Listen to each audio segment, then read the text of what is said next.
Seja bem-vindo em nosso meio, Espírito Santo. Seja bem-vindo em nosso meio, Espírito Santo. Que a liberdade para operar, Senhor. Porque Teu é o reino, o poder e a glória. Teu é o domínio, Senhor, de todas as coisas.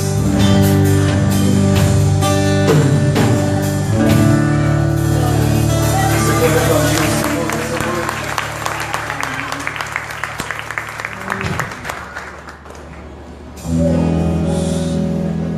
Quão grande é o nosso Deus. Ele está aqui neste lugar.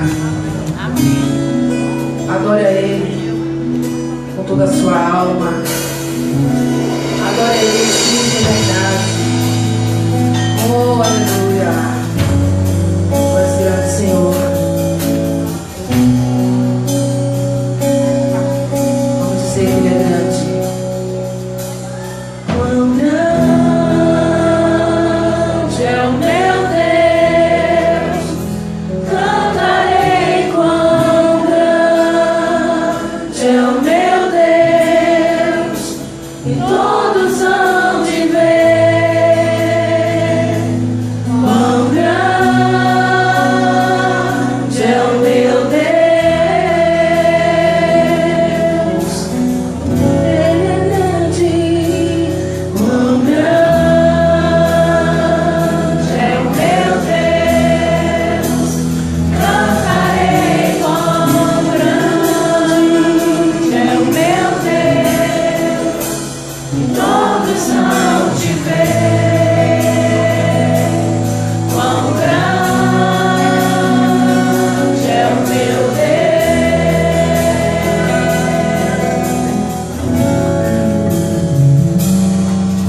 Com esplendor de um rei, Majestade. em majestade e luz, faz a terra se alegrar.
Salmos.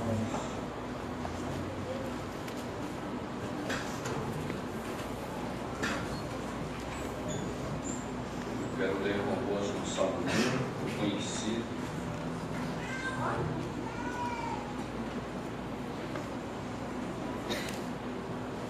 O Salmo de número 91.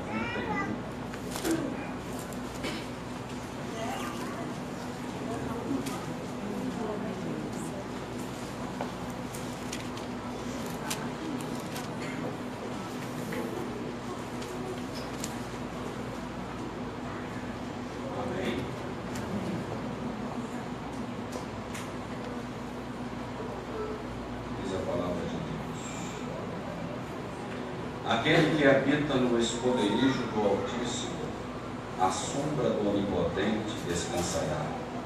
Direi do Senhor, Ele é o meu Deus, o meu refúgio, a minha fortaleza, e nele confiarei. Porque Ele te livrará do laço do passarinheiro e da peste perniciosa. Ele te cobrirá com as suas penas, e debaixo das suas asas te confiarás. E a sua verdade será o teu escudo e broquel. Não temerás medo do terror, de noite, nem de seta que foi de dia, nem da peste que anda na escuridão, nem da mortandade que assola ao meio-dia. 1000 cairão ao teu lado, e 10.000 à tua direita, mas não chegará. Somente com os teus olhos contemplarás e verás a recompensa dos ímpios. Porque tu, ó Senhor, és o meu refúgio, no Altíssimo fizeste a tua habitação. Nenhum mal te sucederá, nem praga alguma chegará à tua tenda. Porque aos seus anjos dará ordem ao teu respeito, para te guardarem em todos os teus caminhos. Eles te sustentarão nas suas mãos, para que não tropece com teu pé em pedra alguma.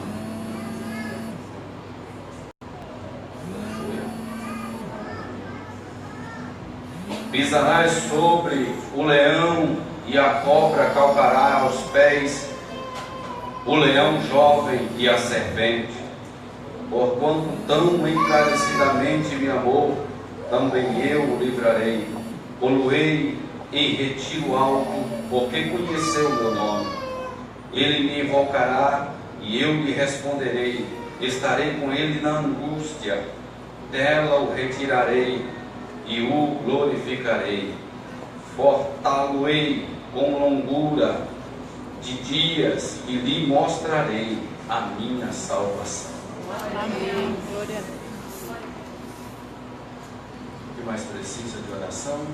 Minha casa.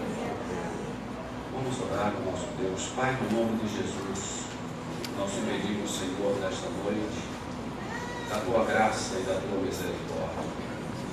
Que o Senhor nos alcance, ó Deus, nesta noite com a tua benignidade. E a tua palavra, Senhor, adentre aos nossos corações. Pai eterno, nos guarda e nos livra de todo mal. Nós te pedimos e te agradecemos, Senhor, no nome de Jesus. Amém. Pode tomar assento, por favor.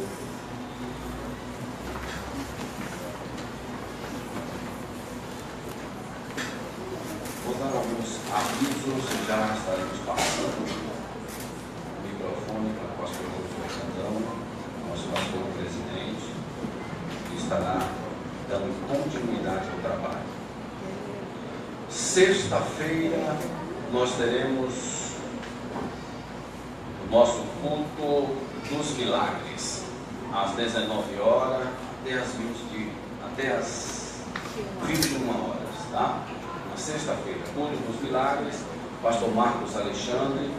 No sábado, nosso Aviva Jovem, das 19h30 às 21h30. Domingo pela manhã, estaremos com a nossa escola bíblica cristã, que tem sido e está sendo uma bênção, tá? Nós estamos estudando a lição de número 6, honrando ao Senhor. Então vem para cá, vem aprender da parte de Deus. Domingo à noite estaremos com o nosso culto de celebração ao nosso Deus. e com certeza Deus tem uma palavra para você, tá? Que Deus abençoe a cada um de vocês. E eu quero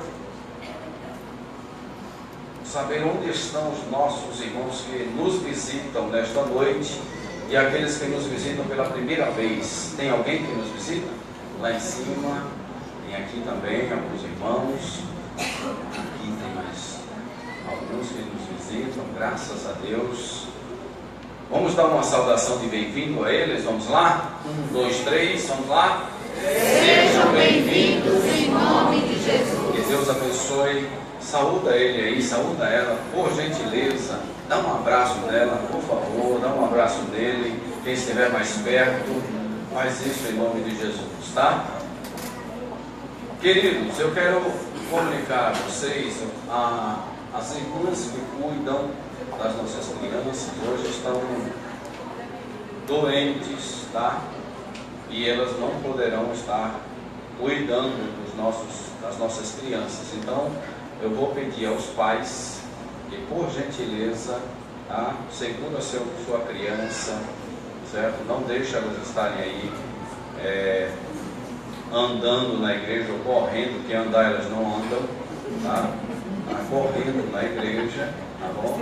Então segura, coloca no colo, faz isso em nome de Jesus, tá? Hoje nós não vamos ter as nossas educadoras, então nos ajuda em nome do Senhor Jesus, tá? Eu quero passar o trabalho ao pastor Josué Brandão, ele estará dando continuidade.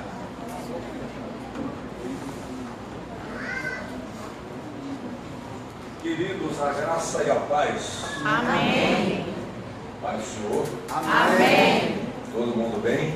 Amém. Já saudou o seu vizinho com a paz do Senhor agora à noite? Já deu uma coisa de irmão fraternal? Já disse para ele assim: que bom que você veio. Aleluia. Deus é muito bom. Sua benignidade dura para sempre. Deus é sempre fiel. O seu amor nunca falha. E Ele tem propósitos específicos na nossa vida em todo o tempo. A Bíblia diz que todas as coisas contribuem para o bem daqueles que amam a Deus. Este é um versículo que eu tenho uma certa dificuldade de compreender.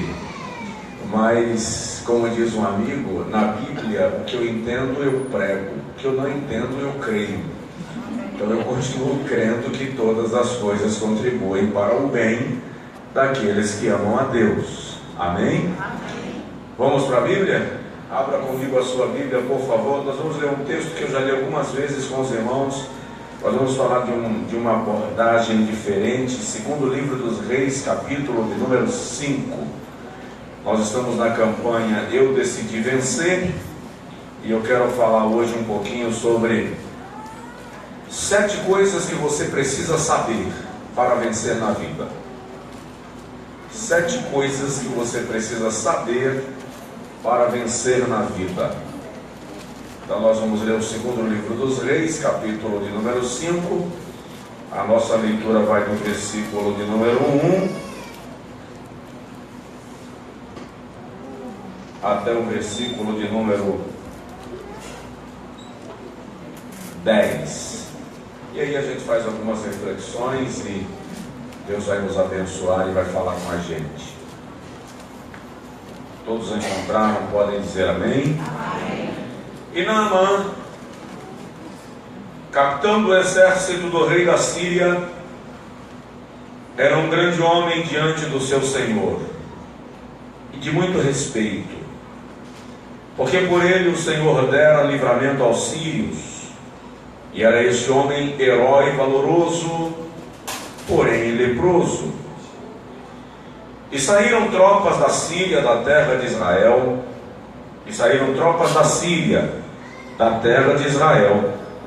e levaram presa uma menina que ficou ao serviço da mulher de Naamã. E disse esta à sua senhora: antes o meu senhor estivesse diante do profeta que está em Samaria, ele o restauraria da sua lepra.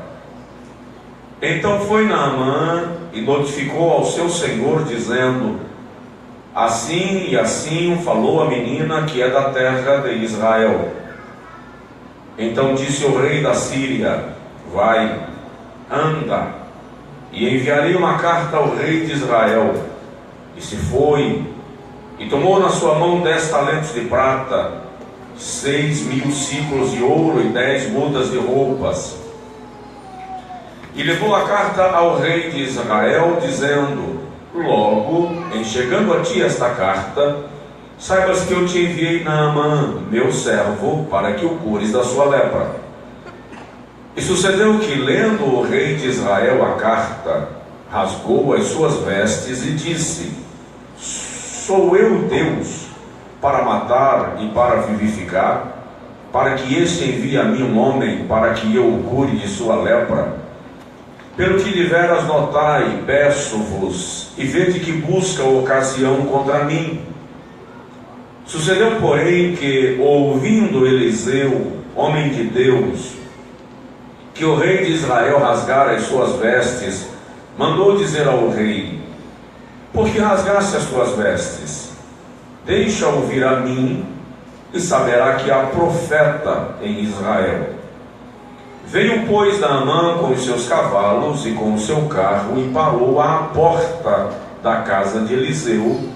Então Eliseu lhe mandou um mensageiro, dizendo: vai e lava-te 7 vezes no Jordão, e a tua carne será curada, e ficarás purificado. Dá para dizer amém? Amém. Diga comigo: Senhor Jesus, eu estou decidido a vencer na vida. Me ensina, me orienta para a tua glória. Amém.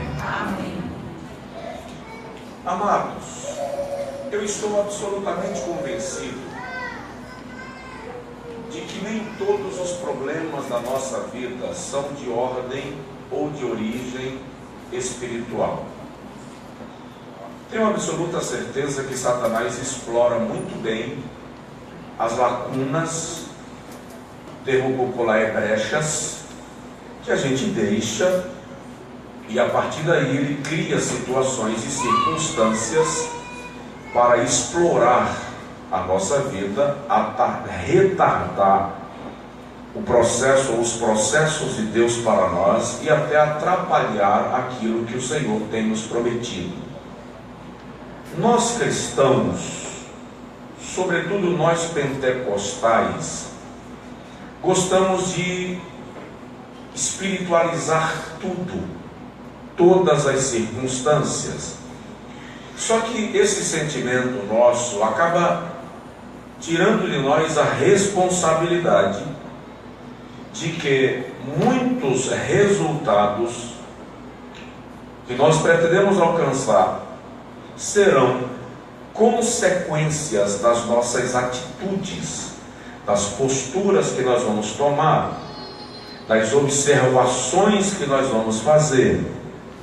Então, normalmente, embora como pastor e pregador do Evangelho, a minha missão é te ensinar sobre verdades espirituais, e o que eu vou ensinar agora à noite, mais uma vez, não é nada menos do que verdades espirituais.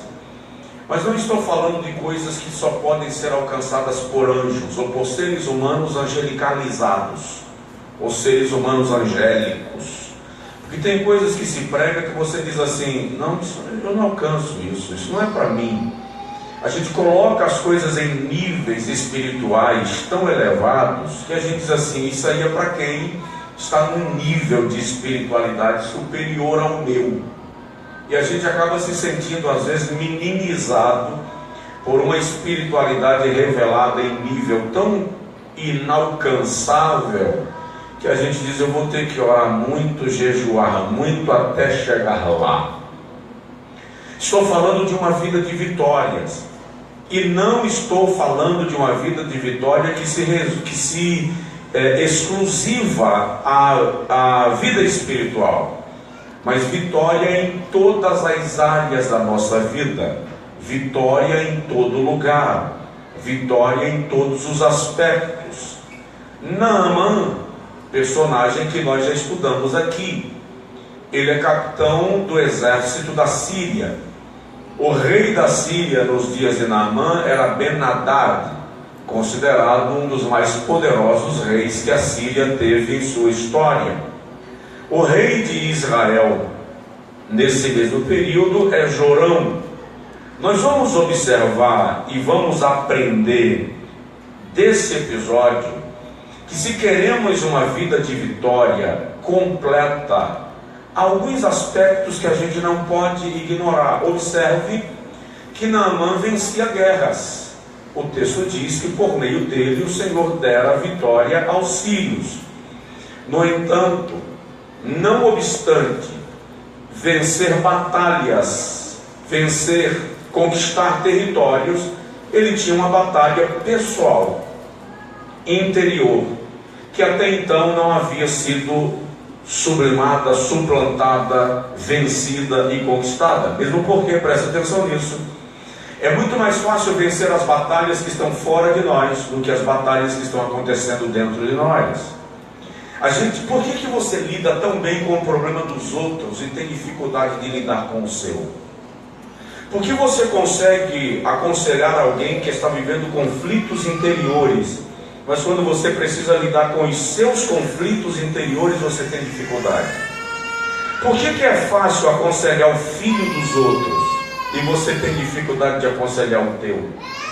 Porque toda batalha fora de você é mais fácil de ser vencida do que a batalha que está acontecendo dentro de você, porque ela te envolve. Ela envolve a tua vontade, os teus interesses, os teus sonhos, a tua visão e a tua perspectiva. Então Naamã vence batalhas em campos de guerra, mas não consegue vencer uma batalha pessoal. Vamos analisar em poucas palavras 7 coisas que eu e você precisamos conhecer para que tenhamos vitória em todas as áreas da nossa vida. E aí eu quero começar pontuando o seguinte: a primeira coisa que eu e você precisamos conhecer para vencer na vida é a nossa própria história. Você precisa conhecer a tua própria história. Você precisa saber quem é você. Você precisa conhecer a tua origem. Os episódios que o teu subconsciente arquivou e o teu consciente não trabalha mais. Porque se você analisar, algumas das suas reações são frutos de memórias arquivadas no teu subconsciente e que você não potencializa, porque elas refletem uma experiência aparentemente esquecida, mas que está em algum lugar ativa e não está exercendo atividade plena, mas uma vez provocada, um ponto gatilho é disparado. Então é importante conhecer a tua história. Sentar com os teus pais, por exemplo, para saber como foi o teu nascimento, como foi a tua vida. Conhecer um pouco a história dos teus ancestrais, conhecer a sua construção de vida, ponderar e pontuar os lugares que você já passou e as experiências que você já teve, porque quem não se conhece não está apto para conhecer a outrem.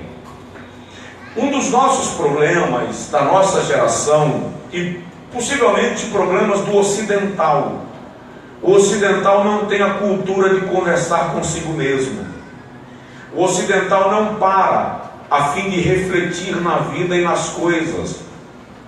Nós agimos de acordo com a onda, agimos de acordo com o ímpeto. Não medimos as coisas antes de nos posicionarmos acerca delas. Talvez isso seja cultural.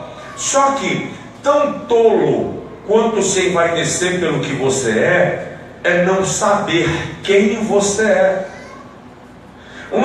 Eu precisei aprender isso um outro dia. Eu recebi lá no escritório uma equipe de uma empresa eu vou chamar de marketing. E quando eles começaram a conversar comigo, eu sempre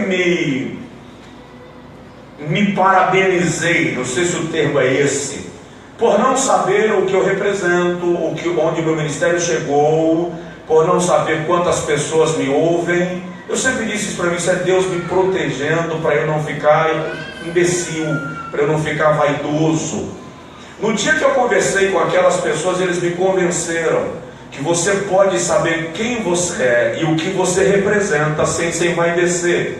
Porque se envaidecimento é ignorância, não saber quem você é também é ignorância.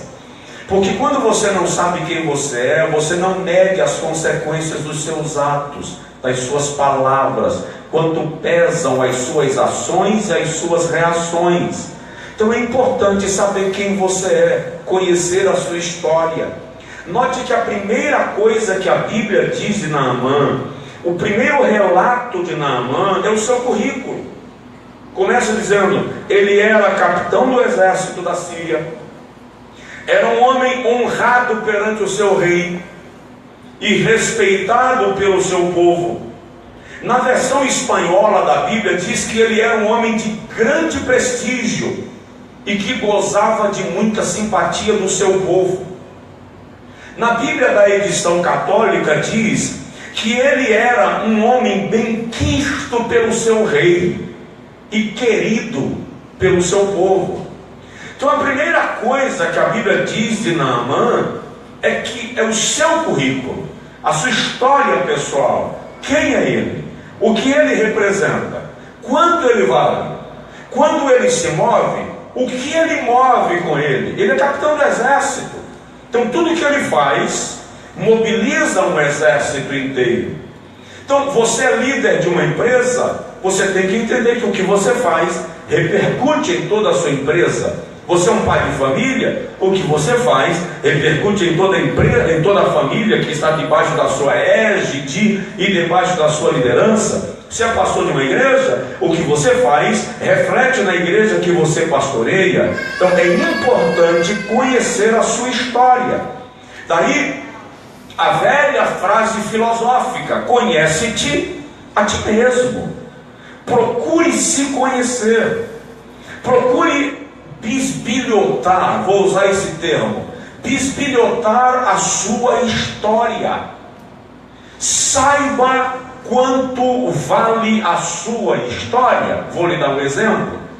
Se a Apple hoje vender todo o seu patrimônio físico, ela não paga o valor da sua marca.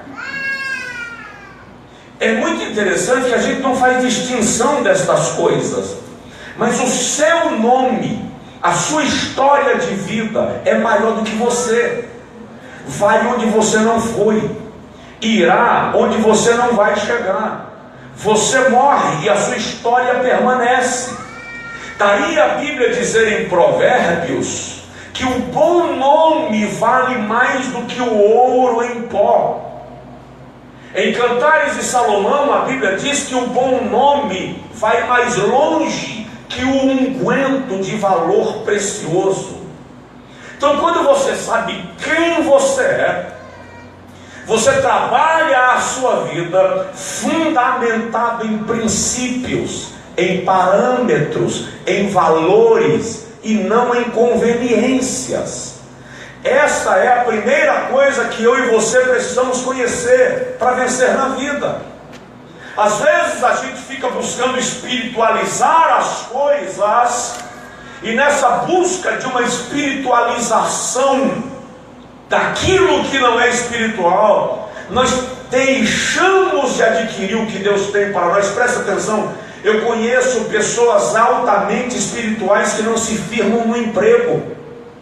Eu conheço pessoas altamente espirituais que vivem uma crise atrás da outra na família. Eu conheço pessoas altamente espirituais que não conseguem fazer a feira.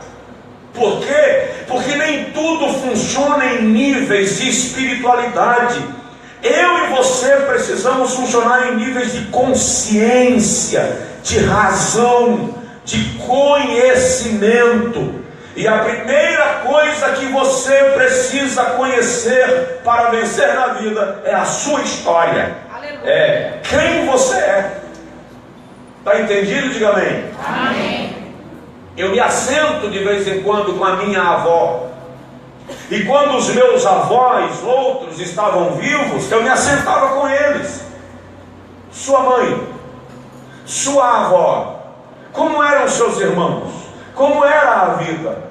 Outro dia eu saí de Feira de Santana e viajei alguns quilômetros para o povoado onde eu cresci. E me assentei por algumas horas com uma senhora de 96 anos de idade, extremamente lúcida.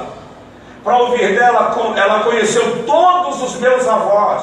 Então, como era a vida? Eu quis conhecer, levantar informações. Por quê? Porque eu preciso saber como a minha história foi construída. E se o adversário está usando de oferendas, de pactos, de legalidades que foram feitas lá atrás para querer perturbar o meu presente, porque se alguma coisa precisa ser corrigida pela oração, pelo jejum, pelo conhecimento da palavra, o passado já foi deixado para trás. O sangue de Jesus nos dá proteção, e toda reivindicação das trevas é cancelada pelo conhecimento de Deus e da sua palavra.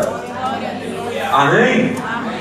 Uma das coisas que eu aprendi, eu não sei se eu falei disso aqui um dia desse, me falaram de um pastor que era muito arrogante e mal educado, e que tratava as pessoas mal e tal, e me disseram para mim, quando você se aproximar dele, você tem que agir assim e assim. E um dia chegou a oportunidade de eu conhecer a santa figura, e eu me aproximei, tratei com todo o protocolo, com todo o cuidado, e comecei a cuidar de investir num relacionamento de amizade. Quando eu comecei a conhecer a história daquele indivíduo, eu percebi que toda aquela aparente arrogância, toda aquela aparente falta de educação, era mecanismo de defesa de alguém que já foi traumatizado, sofreu, foi humilhado, foi pisoteado. Então, antes de julgar a postura de alguém, tente conhecer um pouco da história desse alguém, porque quando você conhece a história, você respeita a experiência que aquela pessoa já viveu. Está dito? Diga amém. Amém. Provoca o vizinho e fala com ele: conheça-te a ti mesmo. Segunda coisa que você precisa conhecer para vencer na vida, eu vou mexer no cascão da ferida. Segunda coisa que você precisa conhecer para vencer na vida: os seus defeitos. Você precisa conhecer os seus defeitos. Por quê? Porque quando você conhecer os seus defeitos, você vai perceber porque alguém não te suporta. Tá? Você precisa conhecer os seus defeitos para saber os seus limites. Precisa conhecer os seus defeitos para saber o dia que você pode se expor a certas situações ou não. O texto narra o currículo de Naamã. E depois de narrar o currículo de Naamã, diz: porém. Ele tinha um porém. Qual era o porém de Naamã? Era leproso. Todo mundo aqui nesse auditório tem um porém. Todo mundo aqui nesse auditório tem pelo menos um defeito de 1 tonelada. Todos nós temos. Por exemplo, eu sei o dia que não sou boa companhia. E eu tenho um grande amigo, pastor presbiteriano. Outro dia ele me ligou e fez: Vasco, vamos almoçar juntos? Eu disse: hoje não. Ô Vasco, eu estou com saudade de você. Eu disse: meu amigo, eu chamo ele de bispo. Bispo, hoje eu não sou boa companhia nem para mim. Que é isso, Vasco? Você é boa companhia qualquer dia. Disse: hoje as paredes estão me suportando porque não podem sair do lugar. Ou seja, eu sei o dia que estou de chi. Já ouviu essa palavra? Já ouviu a expressão TPM? O que é que significa? Tensão pré-menstrual. O correspondente no homem é chi, síndrome do homem irritado.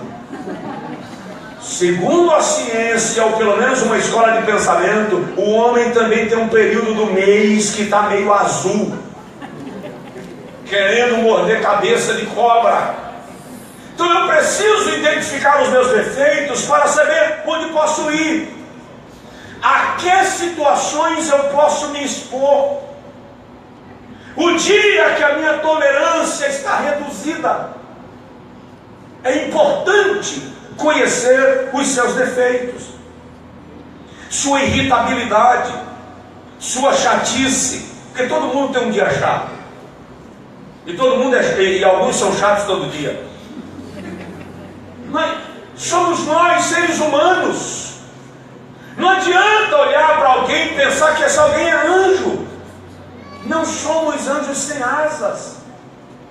Eu preguei um dia sobre eles pecaram, mas andaram com Deus.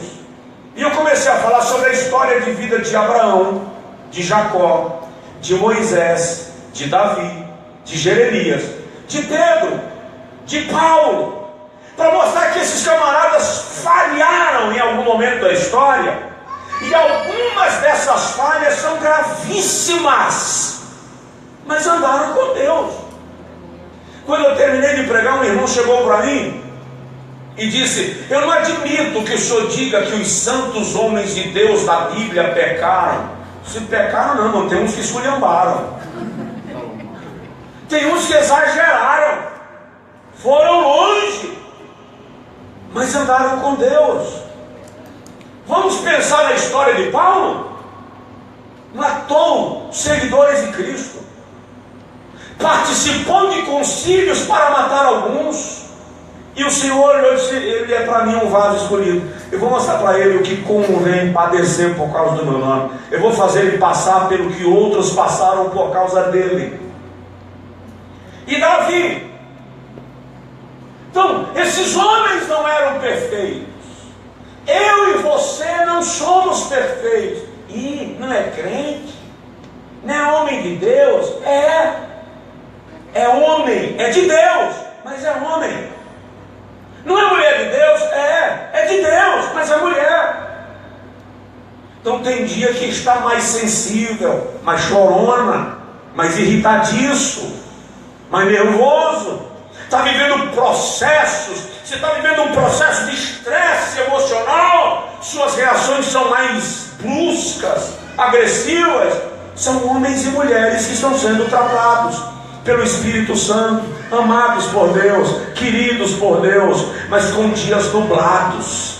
Então conheça os seus defeitos, é muito importante, porque quando você conhece seu defeito, você consegue ajudar as pessoas que convivem contigo. Vou dar um exemplo. Eu estava pregando outro dia na igreja, e eu citei alguma coisa do meu perfil, da minha linha de comportamento, e uma pessoa falou assim: conviver com esse cara deve ser muito chato. Só que quem estava na frente e ouviu foi minha irmã.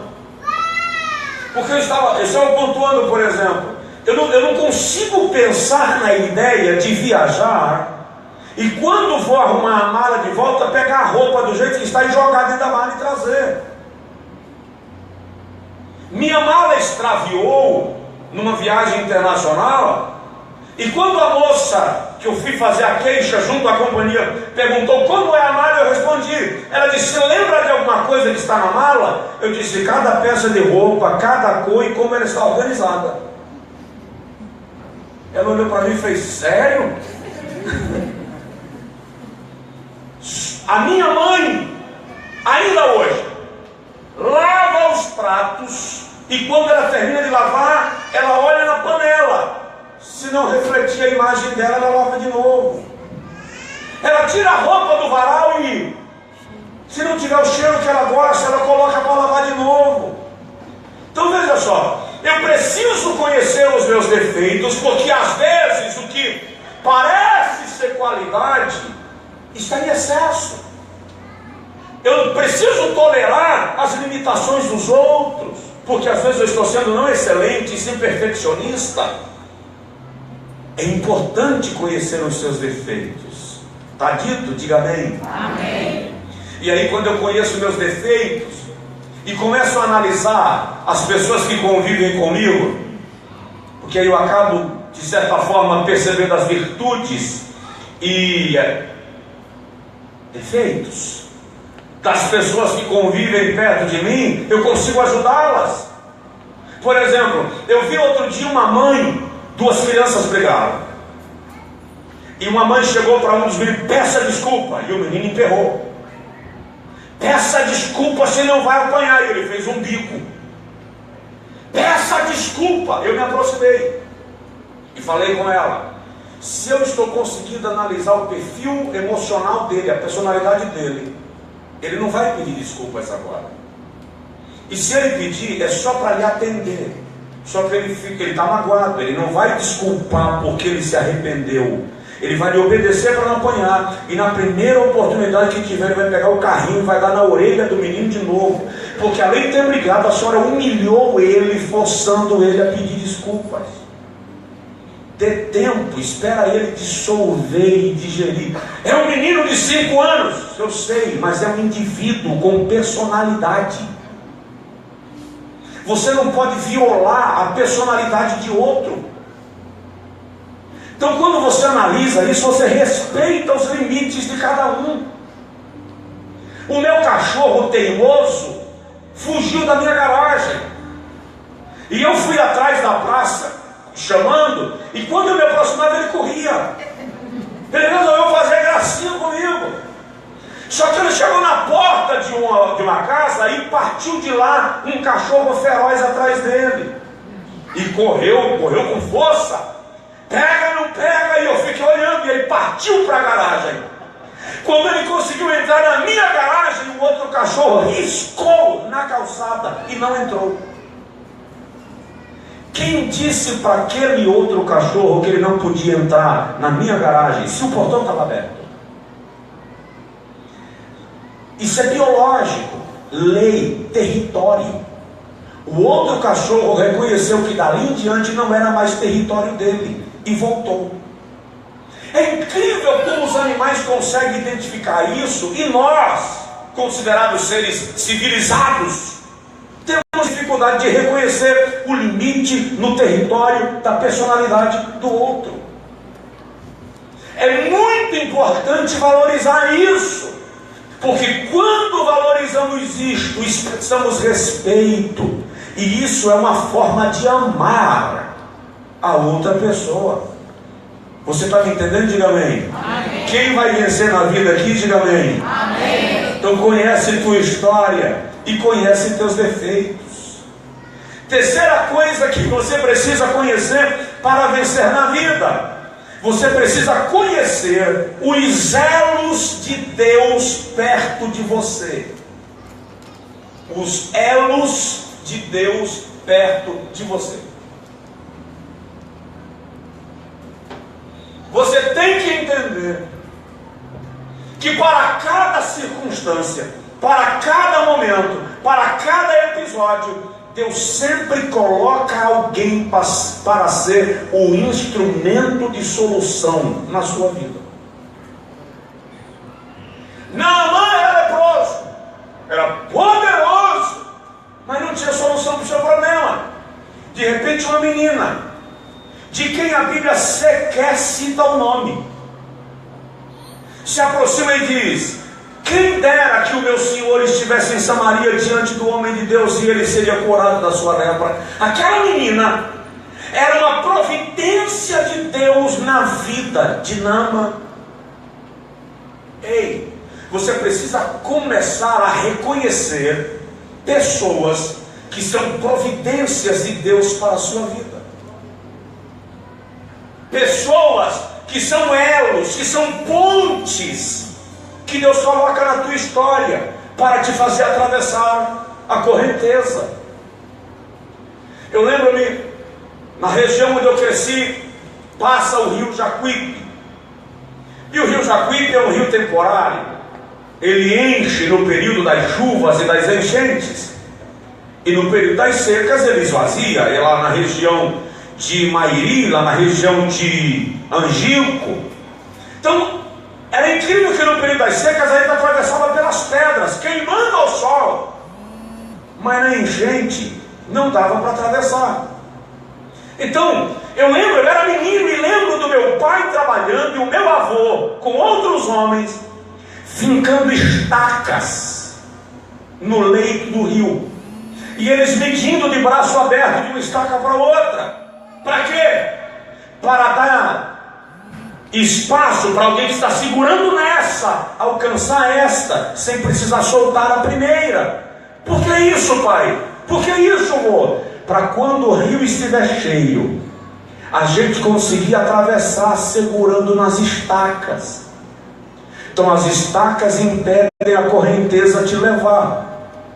Hoje eu consigo entender que muitas pessoas da tua vida são estacas que Deus coloca para você conseguir atravessar o leito do rio em tempo de correnteza. É preciso compreender isso na sua história e na sua vida. E em alguns casos são pessoas que você nem percebeu que elas estavam lá. Elas vão se manifestar na hora da crise, porque elas estão lá para ser o elo que faltava, a estaca que você não viu, o instrumento de sustentação que você precisa. E às vezes essa providência vem numa palavra, vem num gesto de amor fraterno, mas você atravessa a crise porque Deus colocou pessoas para missões específicas perto de você. Dá uma provocada no seu vizinho e fala com ele: ninguém vence sozinho. Ninguém vence sozinho. Então, a terceira coisa que você precisa conhecer para vencer na vida são os elos que Deus coloca perto de você. Preste atenção numa coisa que eu vou te dizer. Tem algumas portas na tua vida que só serão abertas por dentro. Na vida há algumas portas que não tem maçaneta do lado de fora, só do lado de dentro. Para você entrar, alguém tem que estar lá para abrir a porta para você. E entenda isso, sempre reconheça e honre quem abriu uma porta de oportunidade para a sua vida, porque ele foi instrumento de Deus para a sua história. Amém? Quarta coisa que você precisa conhecer para vencer na vida: as pessoas certas para te ajudar. Procurar a pessoa errada é pior do que não procurar ninguém. Procurar a pessoa errada pode atrasar a sua trajetória. Você vai pedir uma opinião de uma cirurgia para um pedreiro, agora pede a opinião de um reboco para um médico.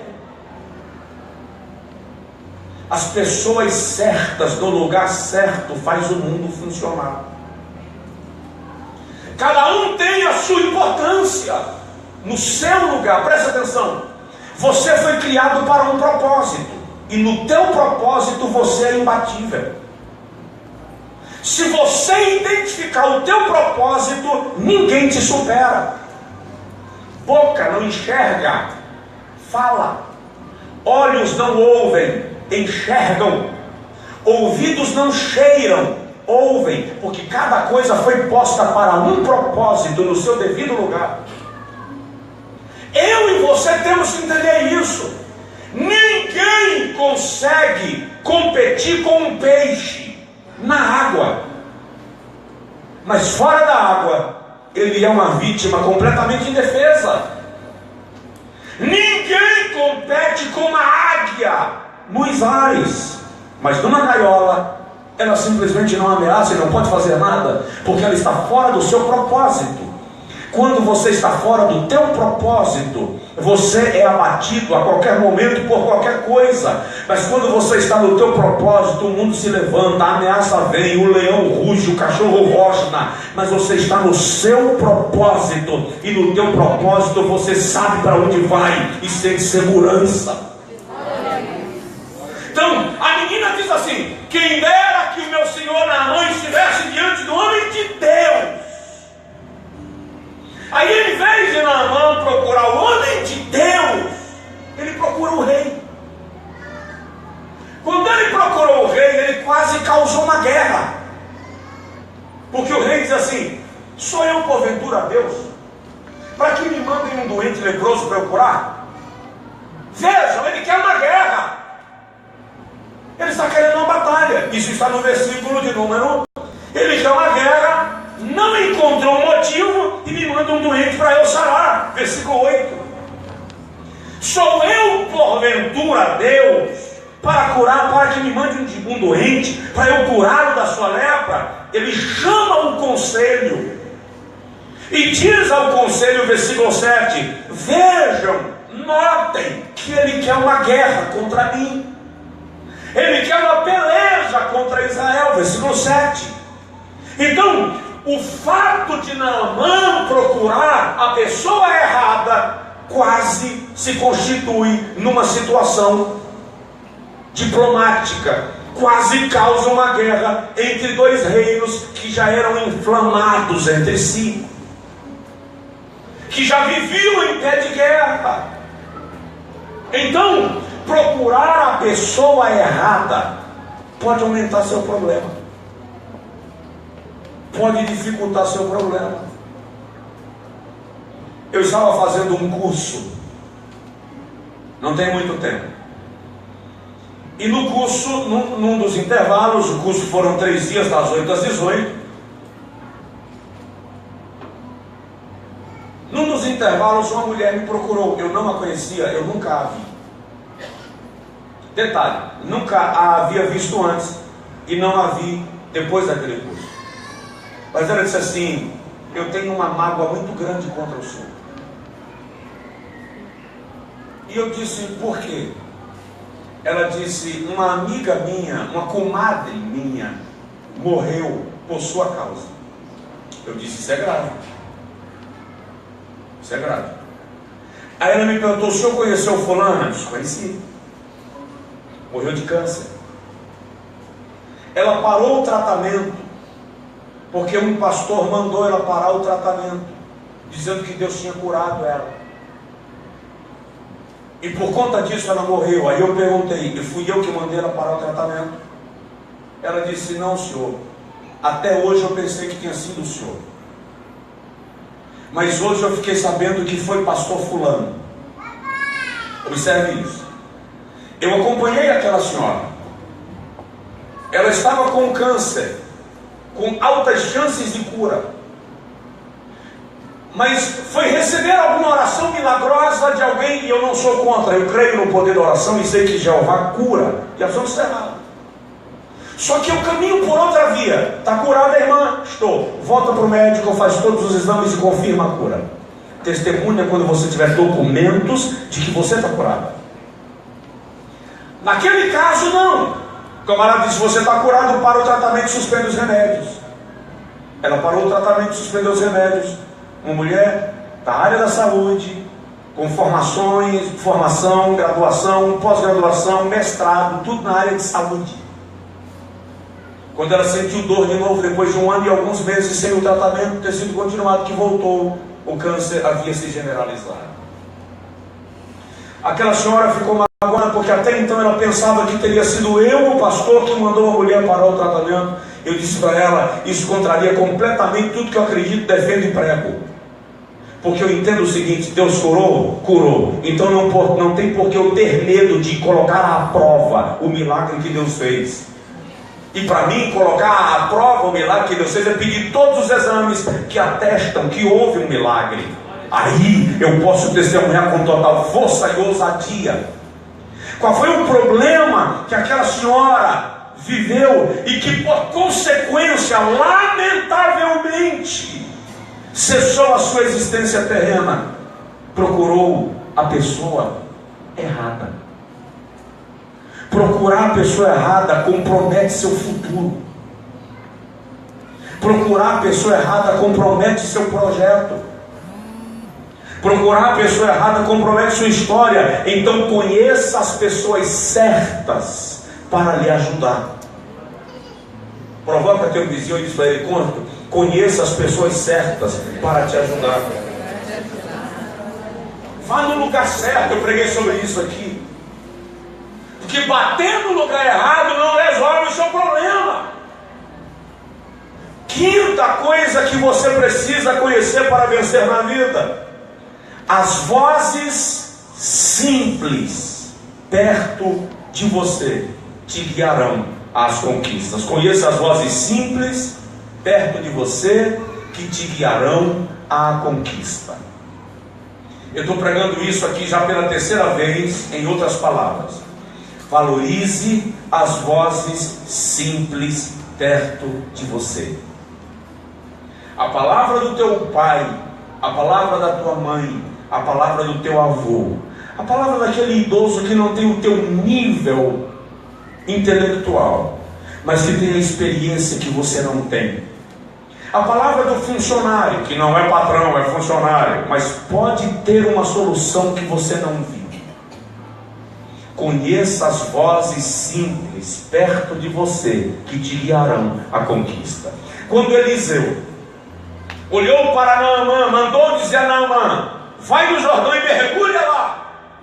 Naamã disse assim: porventura os rios Abana e Farpá, rios de Damasco, não são mais puros que o Jordão? Se eu soubesse que mergulhar resolveria o problema, eu teria mergulhado em Damasco. Um dos servos de Naamã disse: meu senhor, o senhor não viajou 600 quilômetros a cavalo para viver o milagre? O senhor não trouxe quase 400 quilos de ouro, quase 200 de prata, para dar ao profeta? O senhor não trouxe 10 roupas festivais? Para quem já fez um sacrifício desse tamanho, o que custa mergulhar? As vozes simples valorizam as pequenas coisas, porque às vezes você pensa que a solução está na prateleira de cima. Você é tão elevado que você pensa que tudo está na prateleira de cima, e tem alguém que está mais embaixo olhando na prateleira do meio e viu a solução que você não viu. Bill Gates disse um negócio interessante outro dia numa entrevista. Ele disse que em todos os setores da Microsoft ele mantém pelo menos um funcionário preguiçoso. Quando perguntaram por quê, ele disse: porque o preguiçoso procura a forma mais simples de resolver as coisas, porque ele não quer trabalhar muito. Ora, eu e você precisamos entender que tem gente com uma visão simples da vida, enxergando as coisas de forma menos complexa que a gente.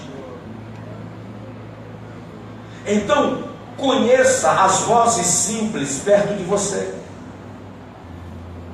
Conheça os conselhos simples perto de você. Eu testemunhei isso outro dia. Eu não lembro se foi aqui, porque prego em diversos lugares e às vezes termino esquecendo de pontos específicos. Mas lembro que um dia eu terminei, foi aqui que eu falei quarta-feira passada, eu terminei de pregar, não foi isso? E eu estava, passado eu não preguei, né? Obrigado. Eu terminei de pregar e eu tinha certeza que eu tinha pregado péssimo. Eu preguei mal pra valer.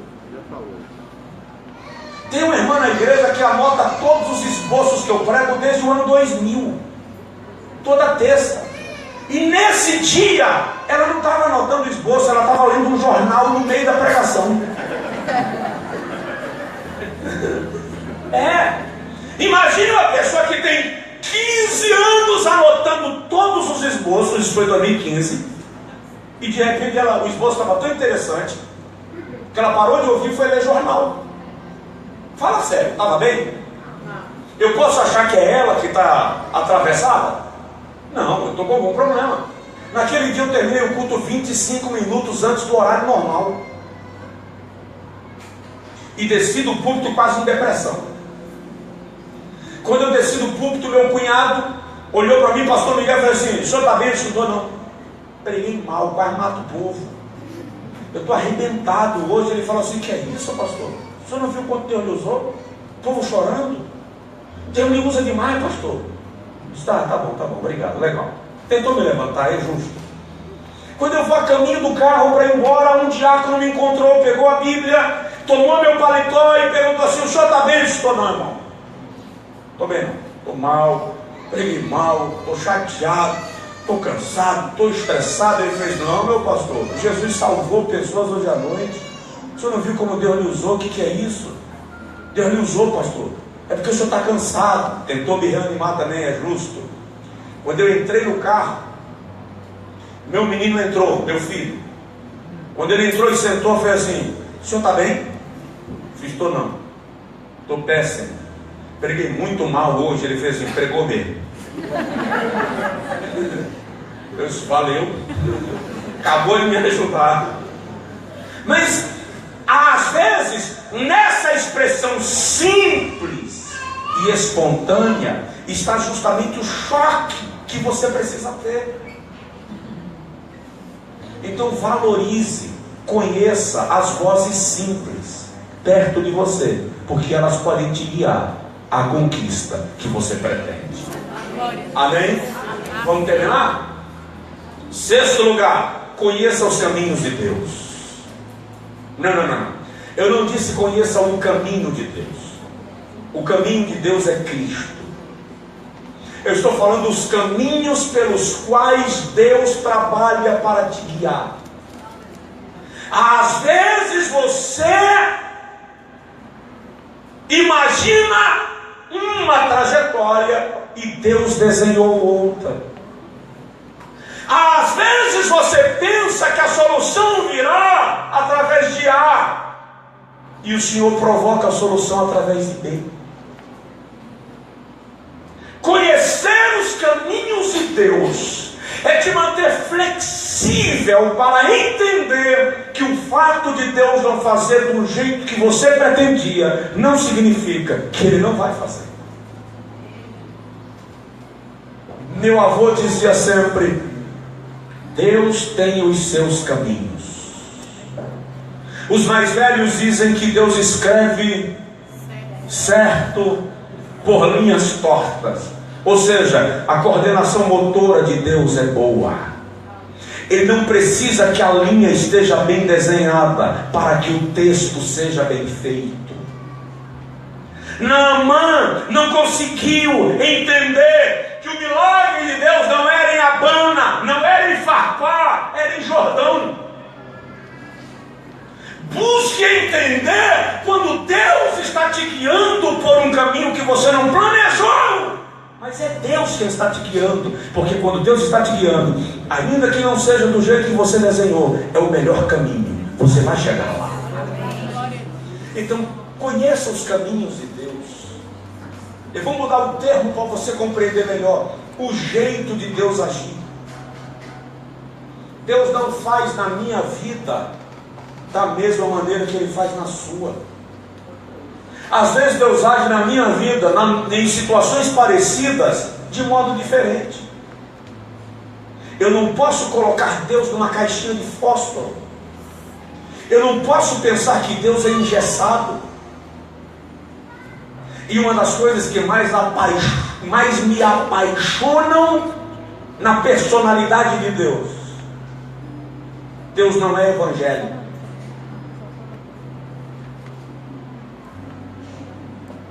Deus não é católico. Deus não é assembleiano. Deus não é batista.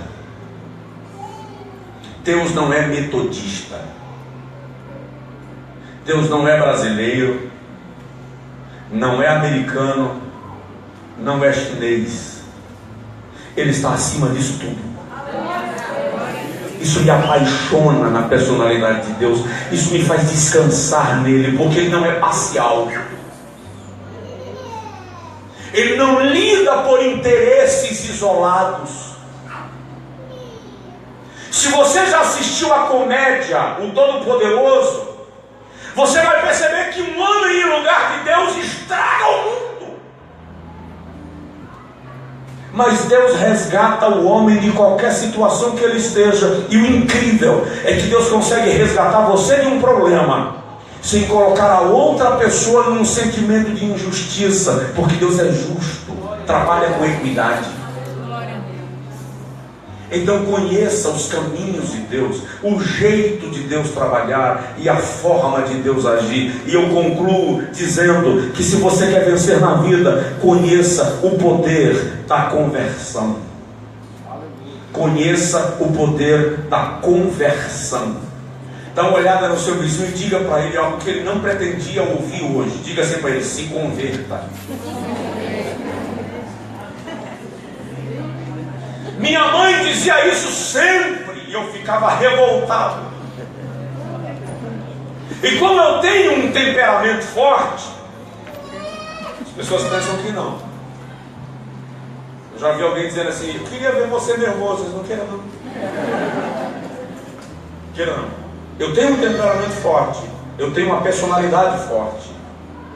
Então quando eu explodia na adolescência, na juventude, a minha mãe dizia: vai se converter, menino. Isso era uma ofensa para mim. Só que hoje eu compreendo que a expressão conversão está relacionada a mudar, transformar-se, passar por um processo que te leva a ser melhor. Naamã, no capítulo 5, versículo 17 e 18, se converte ao Deus de Israel. Ele diz a Eliseu: eu vou levar terra de Israel para construir altar ao Deus de Israel. Porque mesmo quando o rei, meu senhor Ben-Hadad, se ajoelhar diante do seu Deus para adorar, e eu tiver que me ajoelhar com ele diante do seu Deus, saiba o Deus de Israel que o meu coração estará o adorando pelo que ele fez por mim. Descubra o poder da conversão, descubra o poder da transformação, da mudança. Descubra o poder de reconhecer Deus em todos os teus caminhos. Amém? Faz um favor para você mesmo e me torna útil na tua vida. Vou repetir: faz um favor para você mesmo e me torna útil na sua vida. Releia isso que eu falei, reflita isso que eu disse. A minha vinda aqui não terá utilidade nenhuma se você não ponderar o que eu disse para colocar em prática no seu viver diário. Se você colocar em prática, eu terei sido útil na sua vida e você vai vencer, porque a palavra do Senhor não volta vazia. Glória a Deus. Veja que eu estou pregando para você um evangelho prático. O que eu estou partilhando contigo é a prática da vida à luz da Bíblia, com uma garantia. Provérbios 21, 31. O cavalo prepara-se para o dia da batalha, mas do Senhor vem a vitória. Amém. A vitória vem de Deus para a sua vida. Fique de pé, por favor, aqueles que puderem.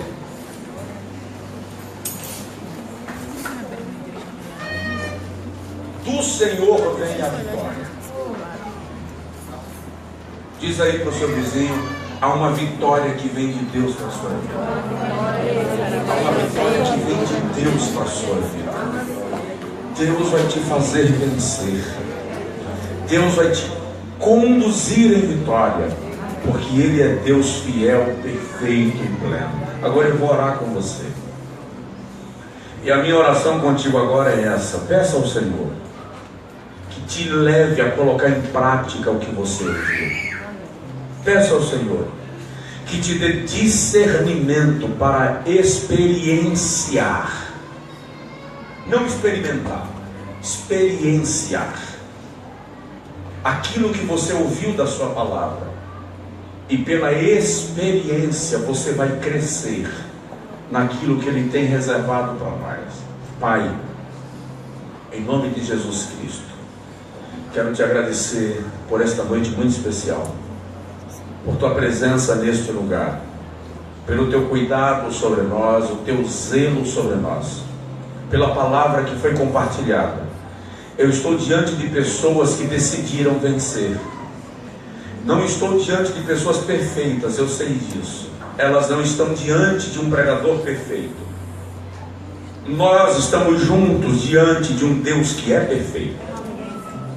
E por isso nós nos rendemos a Ti e pedimos ao Senhor que esta palavra seja aplicada em nosso coração, que esta palavra seja ministrada em nossa alma, que a nossa mente seja provocada pela Tua palavra, que a nossa mente seja movida pela ação poderosa do Espírito Santo, e isso que foi compartilhado conosco nesta noite seja colocado em prática, para gerar a mudança que nós precisamos viver, experimentar em Ti e em todo o tempo.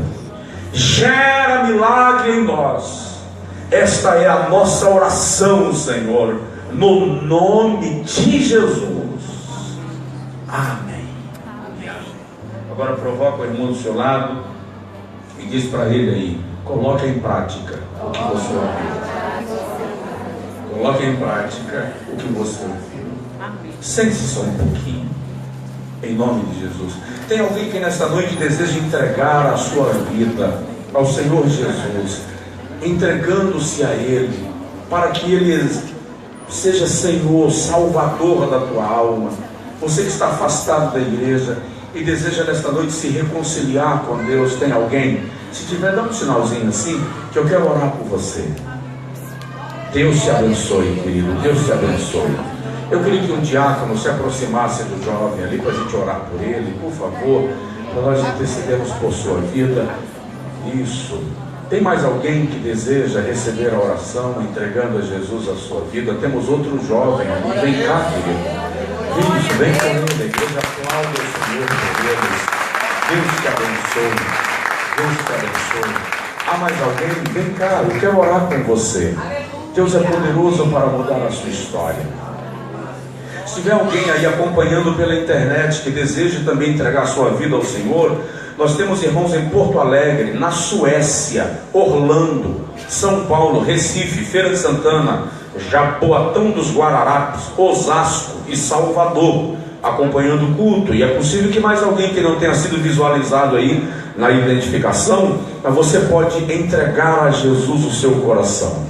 E nós vamos orar por você. Tem mais alguém? Vamos orar por esses dois jovens, em nome do Senhor. Estendam as mãos para cá, por favor, meus irmãos. Pai, aqui estão dois jovens, imagem e semelhança de Deus, que estão se entregando a Ti, diante do Teu altar. Nós pedimos, Senhor, que a Tua bênção venha sobre eles, que a bênção da salvação seja aplicada sobre eles, que o sangue de Jesus Cristo lhes purifique de todo pecado. Senhor, estabelece neles a Tua morada pela presença do Espírito Santo. Eu peço, Senhor, que o diabo receba uma proibição do céu. Determina que ele está proibido de tocar nestas vidas, porque elas são propriedades Tuas, Senhor. Em nome de Jesus. Amém e amém. Deus abençoe. Dá um abraço dele, por favor, meu irmão. Em nome do Senhor. Importante anotar o nome. Quem é discipulado, Lucas? Isso. Coloca ali com o evangelista Lucas para anotar o nome, contato, para que a igreja possa assisti-los e orientá-los. Em nome de Jesus. Eu vou convidar a nossa diaconia, por favor. Nós vamos proceder com o momento do ofertório. Em nome de Jesus. Neste momento nós apresentamos ao Senhor as nossas finanças, os nossos dízimos, que mantém a obra do Senhor em andamento e funcionando. Eu lhe convoco agora a ofertar com alegria.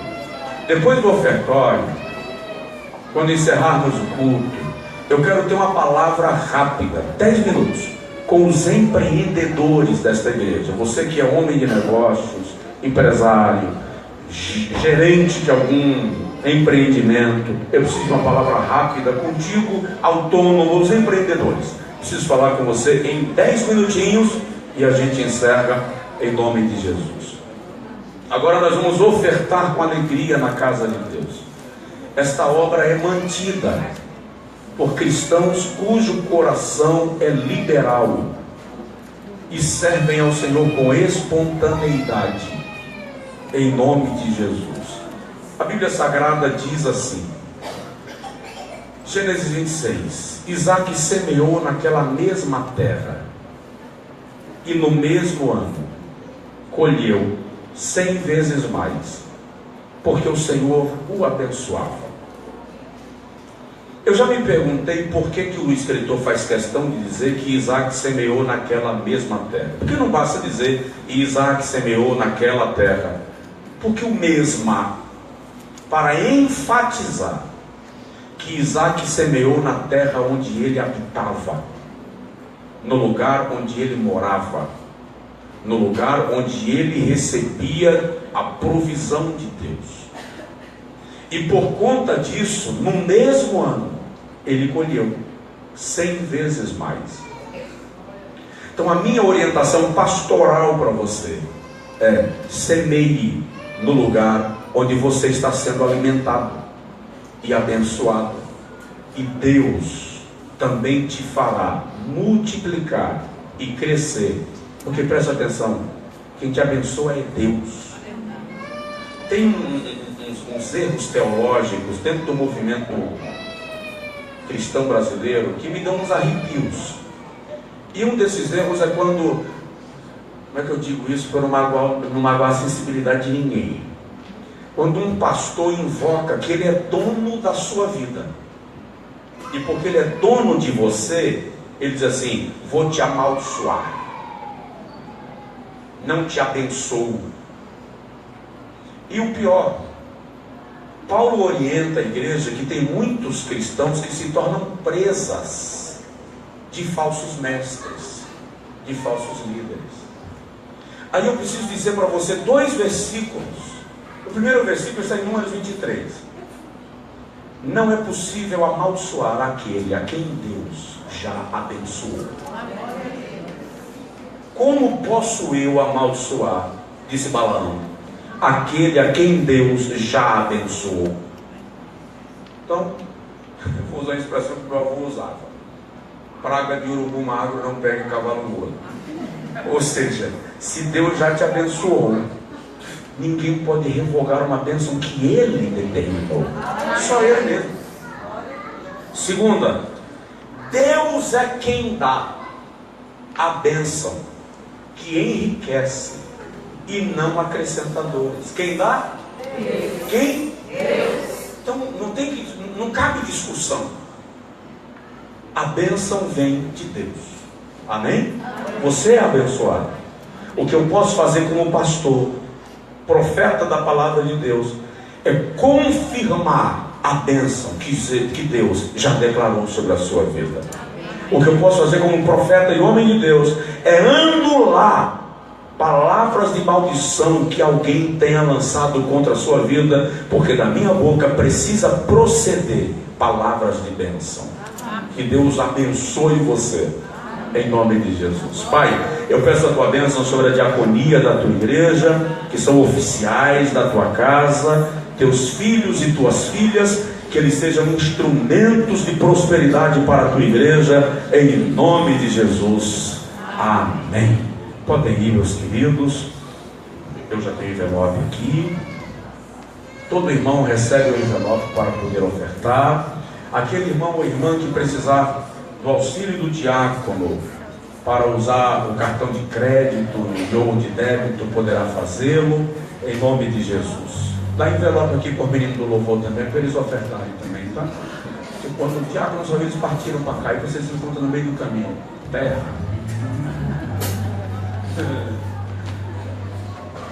Isso. Aqui foi o quê? Alguém perdeu? Quem é Leonardo Silva de Alencar Dias?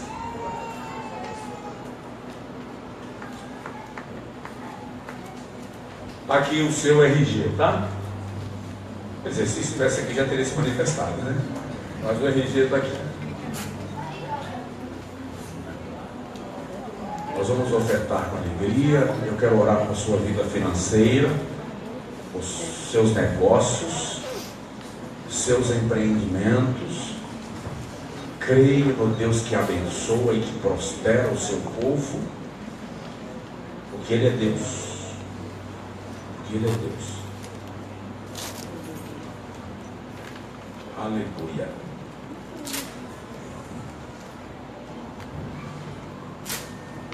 Os pastores já podem me ajudar aqui junto aos alfilaços, por gentileza. Obrigado. Lembrando aos irmãos, amanhã é quinta, né? Sexta-feira tem o culto dos milagres aqui. Sábado nós temos reunião geral do nosso conselho ministerial na nossa sede em Feira de Santana. Tá? Os obreiros estão convocados em nome de Jesus. Fiquemos de pé, por favor.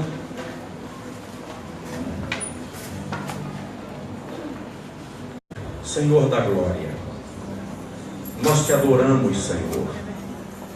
Tudo que temos e somos vem de ti. Tu és Deus de toda provisão, cuidado e zelo. Tu és o Senhor que libera a multiplicação sobre aqueles que confiam no teu nome. E agora nós vamos te adorar com as nossas finanças.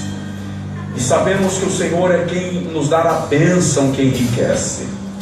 As pessoas que estão nos acompanhando online e que tenham sentido de ti também o desejo de ofertar na tua casa conosco.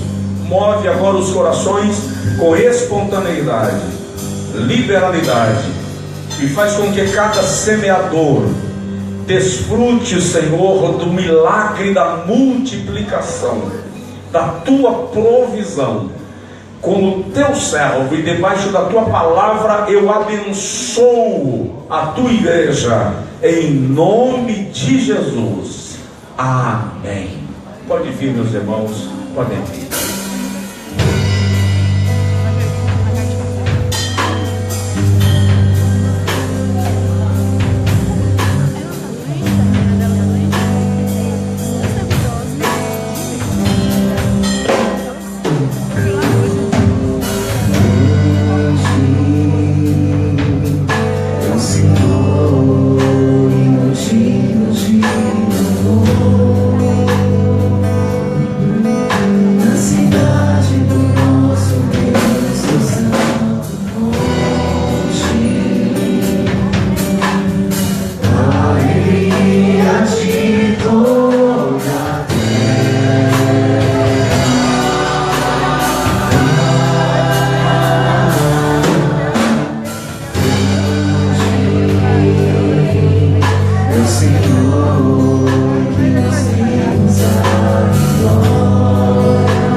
orando, os avisos já foram dados.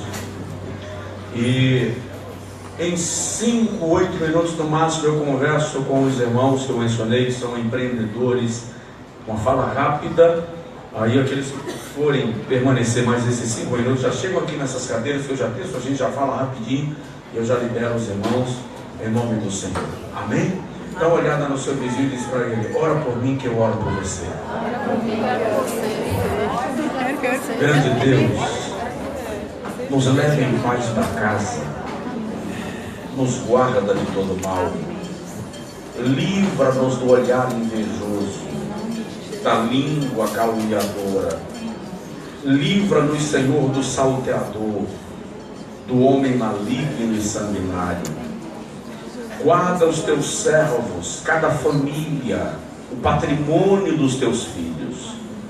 Que acima de tudo a nossa vida seja mantida na tua presença, e a nossa comunhão contigo em nada seja posta em xeque, em negociação, porque nós somos teus e o Senhor é o nosso Deus. Dá ao teu povo uma semana abençoada e próspera. Surpreende os teus filhos em nome de Jesus. Aqueles que estão conosco no culto online sejam abençoados segundo a tua benignidade. Esta é a nossa oração, hoje e sempre. Amém.